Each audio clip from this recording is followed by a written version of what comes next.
Hello guys, welcome to my YouTube channel. और सुबह के 7 बज रहे थे तो जब हम देहरादून से निकले थे और हमने आज प्लान किया है धारी देवी जाने के लिए। तो देहरादून से हम 7 बजे निकल चुके थे फैमिली के साथ। और सबसे पहले हम ऋषिकेश पे आए और ऋषिकेश पे हमें एक्चुअली अपनी ईवी को फुल चार्ज करना था ताकि हम धारी देवी का ट्रिप कर सकें, क्योंकि वहाँ का टेरेन ऊपर नीचे काफ़ी है तो हम बीच का रिस्क नहीं ले सकते थे। तो लगभग 118 किलोमीटर वहाँ से आगे है, तो ऋषिकेश पे हमें चार्ज करना ही था फुल। उसके बाद हमें वापस भी आना है, तो उसके बेसिस पे हमने गाड़ी को ले जाना था। तो सब कुछ प्लानिंग करके चल रहे थे, क्योंकि हमने धारी देवी जाने के बाद वापस ऊपर आते वक्त देवप्रयाग पे भी रुकना था। उसके बाद ऋषिकेश आकर देहरादून वापस आना है। तो ये ट्रिप था। तो सुबह टाइम से जाना पड़ता, क्योंकि 3-4 घंटे आप जब मैप पे देखेंगे तो इतना दिखाता ही है वो। और आप अपनी फैमिली के साथ जाते हैं तो रुक रुक के ही जाते हैं, एकदम से लगातार भी नहीं चला सकते। पहाड़ी इलाकों में कभी कभार बीच बीच में रोकना भी पड़ता है। तो हमारा ये रास्ता, सबसे पहले हम ऋषिकेश पहुँचे और नटराज होटल के पास हमें स्टैटिक का चार्जर मिला था। तो हमने सबसे पहले वहीं पे अपनी गाड़ी को फुल किया। 98-99% वहीं पे हमने ब्रेकफास्ट कर लिया था। उसके बाद हम 8 बजे जब वहाँ पहुँच गए थे तो टोटल लगभग हमने खाना पीना खा के 9 बजे तक निकल गए थे वहाँ से। 9 बजे के बाद हम धारी देवी के लिए निकले हैं और ये ही रास्ता है जो प्रॉपरली जा रहा है श्रीनगर की तरफ, जो कि धारी देवी जाता है। और ये देवप्रयाग की तरफ से ही होते हुए जाता है। तो देवप्रयाग हमने सेकंड पे जाने की सोची है। पहले हम धारी देवी उतरेंगे और उसके बाद वो डेस्टिनेशन में जाने के बाद तब वापस देवप्रयाग की तरफ आएंगे।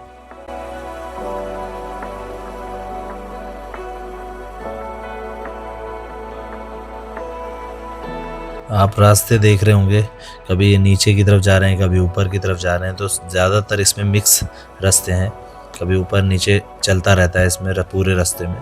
तो आपको ऐसे कोई टेंशन नहीं है, बीच बीच में रीजनरेशन होता रहेगा। हाई टेरेन भी जाता है, लो टेरेन भी जाता है, तो ये हर टाइप का रास्ता मिलेगा आपको। तो पर रोड्स काफ़ी चौड़े हैं, तो ये इस हिसाब से कोई प्रॉब्लम नहीं है वहाँ पे। कुछ जगहों पे लैंडस्लाइड एरिया है जहाँ पर आपको पत्थर बिखरे दिखेंगे, या रोड पे अभी कंस्ट्रक्शन चल रही है।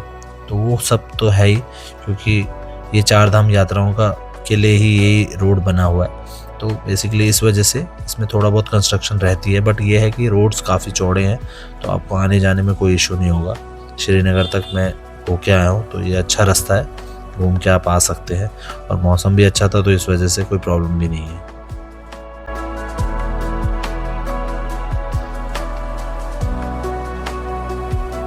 ये हमारी फैमिली, हम सब यहाँ पे अभी इंजॉय कर रहे हैं। और बाकी यहाँ पे ट्रक टेम्पो बहुत दिखेंगे आपको जाते हुए। और ये नीचे आपको गंगा नदी दिख रही है, बीच बीच में नज़र आएगी। थोड़ी देर बाद आपको देवप्रयाग पे बहुत अच्छे तरीके से नज़र आएगी, तो जो कि अभी आपको थोड़ी बहुत वीडियोस में नज़र आने लगेगी, लेकिन बेसिकली देवप्रयाग पे ही सबसे अच्छे से दिखेगी। तो वो जगह आपको आगे वीडियो के एंड तक दिखेगा आपको जब हम वापस इस एरिया में आएंगे। बट हम बीच में रुके थे तो एक स्पॉट पे हमने उसको रिकॉर्ड किया था, तो वो सीन आपको दिखाएंगे।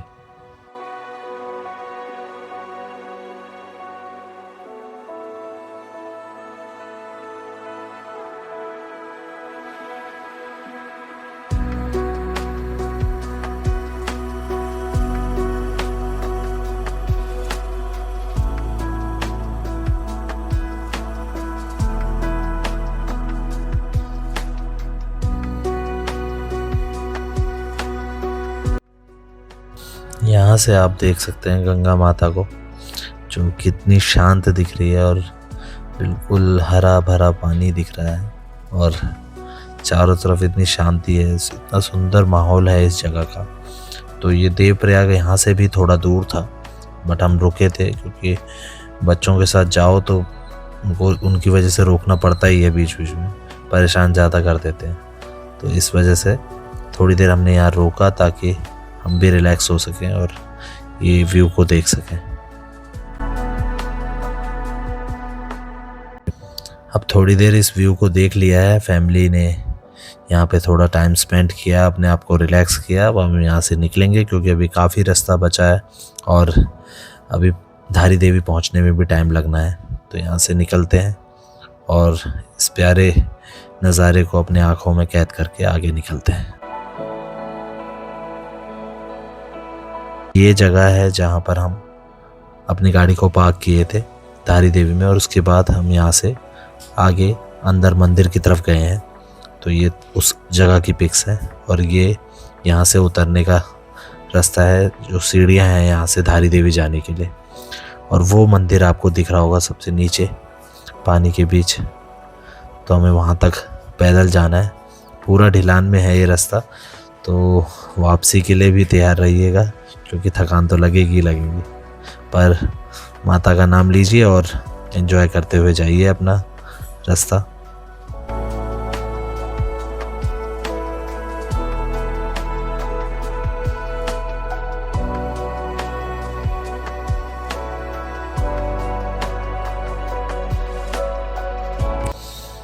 अब आप ऊपर से देख सकते हैं कि ये मंदिर किस तरीके से दिखता है। मैं जूम करके दिखाता हूँ यहाँ पे। ये देखिए ऊपर से इस तरीके से नज़र आता है,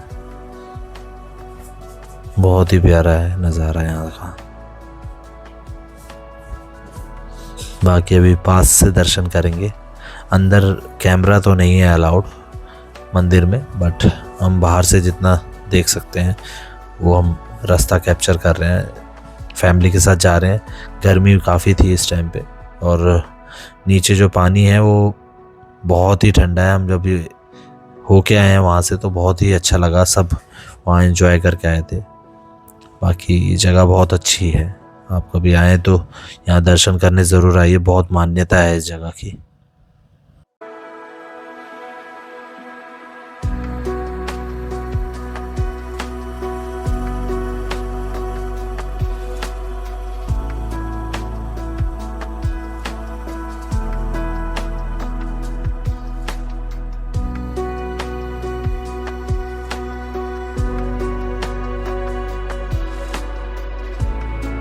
अब ये मंदिर की एंट्रेंस है, जहाँ से मंदिर की एंट्रेंस होती है, और ये आपको दिख रहा होगा। ज़्यादा भीड़ नहीं थी इस वक्त मंदिर में, तो क्योंकि ये कंजकों का टाइम था, उस टाइम उतनी भीड़ भी नहीं थी। ये वहाँ की पिक्चर्स हैं।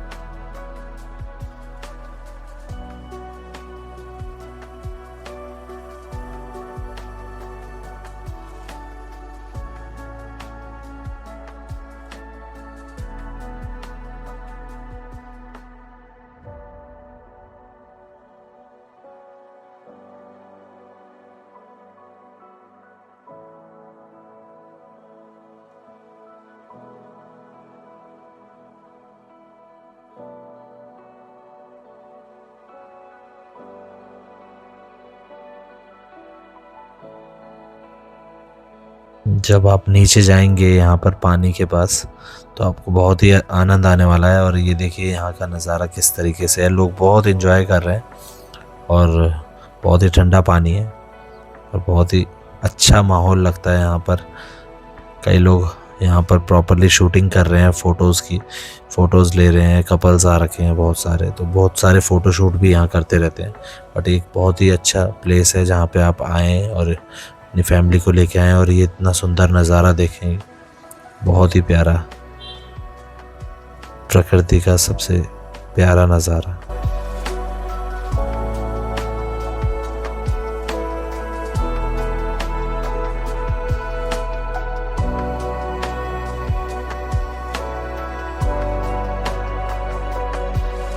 यहाँ से फ़ोटो सेशन करने के बाद अब हम निकल चुके हैं देवप्रयाग के लिए, और उसके बीच में हमने एक बार चार्ज किया था, वहीं पे लंच किया था, और एक जगह चार्जिंग कर दी थी हमने, ताकि हम ऋषिकेश तक आराम से जा सकें, कोई टेंशन ना हो।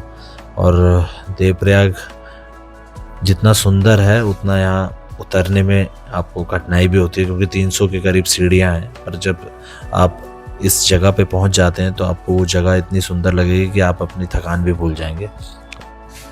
यहाँ पे एक जगह आपको अलकनंदा नदी दिखेगी और एक जगह भागीरथी नदी दिखेगी। अब इन दोनों के संगम को ही गंगा नदी का ओरिजिन कहा जाता है, तो उसी जगह को देवप्रयाग कहते हैं। तो ये अभी फ़िलहाल हम जब देवप्रयाग के पॉइंट से नीचे से आए हैं रोड की तरफ, तो ये राम मंदिर पड़ता है सबसे पहले।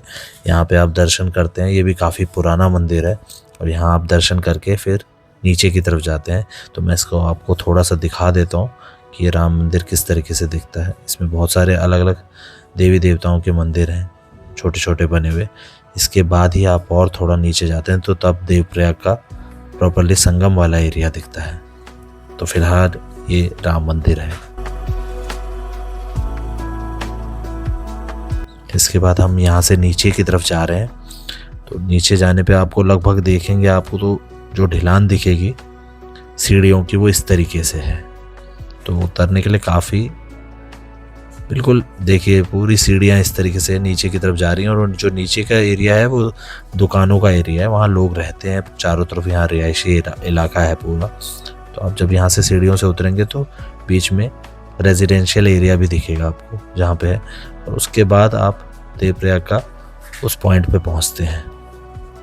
तो ये जगह इस तरीके से जाती है, 300 सीढ़ियों के लगभग ये उतरने का हिस्सा है।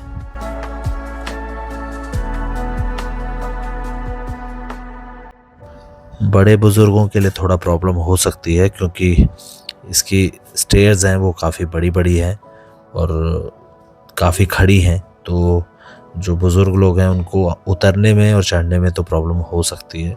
काफ़ी धीरे धीरे अगर वो उतर के आएंगे तो शायद प्रॉब्लम ना हो। आप देख भी पा रहे होंगे पीछे लोग किस तरीके से आ रहे हैं। तो थोड़ा धीरे धीरे। अब ये हम पहुंच चुके हैं, देखिए संगम घाट देवप्रयाग में। तो ये उस टाइम की फ़ोटो है। लगभग हमें यहाँ 5 बज गए थे पहुँचते पहुँचते। और ये रास्ता है, ये यहाँ से भागीरथी है जो दिख रही है आपको।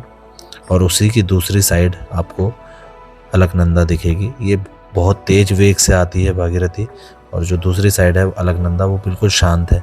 इन दोनों का मेल जो हो रहा होता है वो संगम कहलाता है और वहाँ से गंगा का ओरिजिन होता है। यहाँ बस एक छोटा सा डिसअपॉइंटमेंट ज़रूर होता है कि यहाँ शौचालय नहीं है इर्द गिर्द में इस जगह पे। और जो शौचालय हैं उनकी हालत इतनी ख़राब है। इसके जस्ट साइड में शौचालय थे बट वो इतने हालात ख़राब थे उस जगह के, जहाँ पर पानी की बेसिक फैसिलिटी और लाइटिंग भी नहीं थी। तो वो गवर्नमेंट को देखना चाहिए और उस पर काम करना चाहिए, क्योंकि इतना धार्मिक स्थल है ये और इस जगह पे इतने सारे लोग आते हैं। तो इस जगह को जितना बेहतर बना सकते हैं वो बनाना चाहिए। तो गवर्नमेंट से अपील है कि वो इस जगहों पर कुछ काम करें इस तरीके का, जिससे लोगों को बेसिक अमेनिटीज़ तो मिल सके।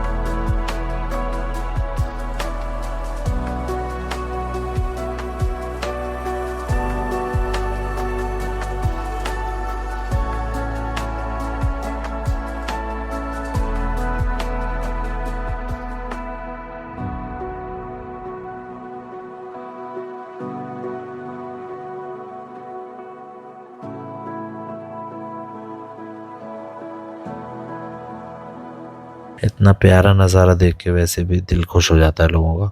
और आप जैसे जैसे इसकी तरफ बढ़ते जाते हैं आपका और दिल करता है कि इसको छू सकें, नज़दीक पहुंच सकें। धीरे धीरे आपका इंतज़ार कम होता जाता है, सीढ़ियाँ उतरते जाते हैं और आप उस शोर पे पहुंच जाते हैं जहाँ पे ये दोनों नदियों का संगम हो रहा होता है। और वो संगम में आप जो डुबकी लगाते हैं तो खुद को भी पवित्र करते हैं, अपनी भावनाओं को भी पवित्र करते हैं।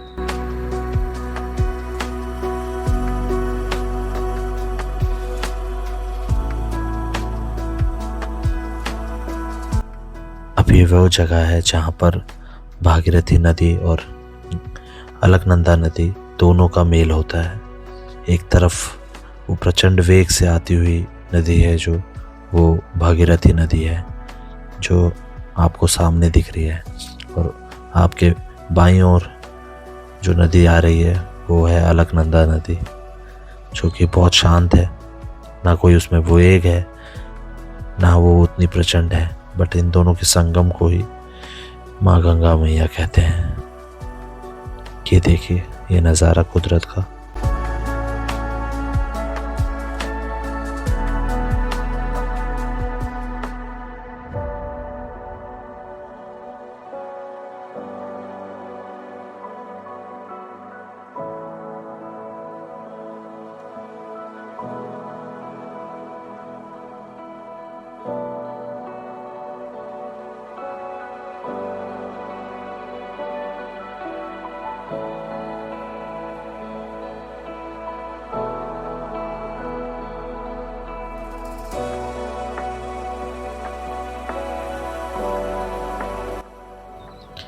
यहाँ पे आपको एक खासियत दिखेगी कि यहाँ पे बहुत बड़ी बड़ी मछलियाँ हैं जो कि आपको यहाँ दिख रही होंगी, और ये सब भागीरथी नदी के पास ही रहती है और इससे अलकनंदा की तरफ शिफ्ट नहीं होती। इसी वेग में ये यहाँ पे रहती हैं और दूसरी तरफ डाइवर्ट नहीं होती। तो आपको ये यहाँ पे नोटिस करेंगे तो ये केवल इसी जगह पे रहती है। साइंस का अपना लॉजिक है, ठंडा और गर्म पानी का हिसाब किताब है। कई लोग कहते हैं वेग की वजह से है, बट ये यहाँ पे ही टिकी रहती हैं। और ये देखिए आपको प्रॉपरली दिख रहा होगा।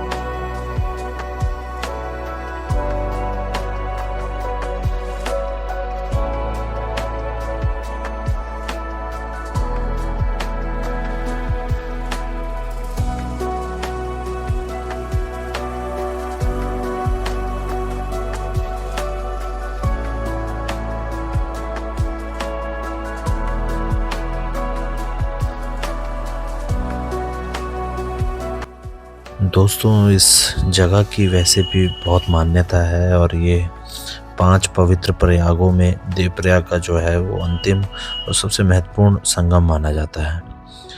और मान्यता ये भी है कि यहाँ भगवान राम ने यहाँ तपस्या की थी, जो कि इस प्राचीन रघुनाथ मंदिर जो भगवान विष्णु को समर्पित है वो लगभग 10,000 साल से ज़्यादा पुराना माना जाता है।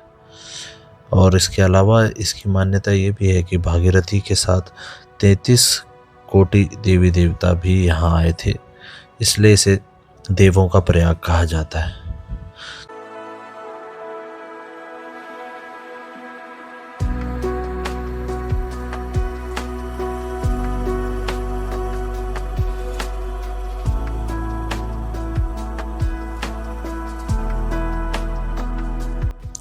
ये यादगार पिक्चर्स हमने वहाँ पर खींची थी उस वक्त की, और उसके बाद हमारे को यहीं पे 6 बज गए थे तो वापस 300 सीढ़ियाँ ऊपर चढ़े और उसके बाद ऋषिकेश के लिए निकले और ऋषिकेश पे एक बार चार्जिंग की और उसके बाद सीधा देहरादून के लिए निकले। और देहरादून पहुँचते पहुँचते हमारे को लगभग रात हो गई थी, तो टोटल 10 बज गए थे। और ये हमारा स्टेटस है। होप आपको ये वीडियो बहुत अच्छी लगी होगी, आपने एंजॉय किया होगा। Thank you for watching.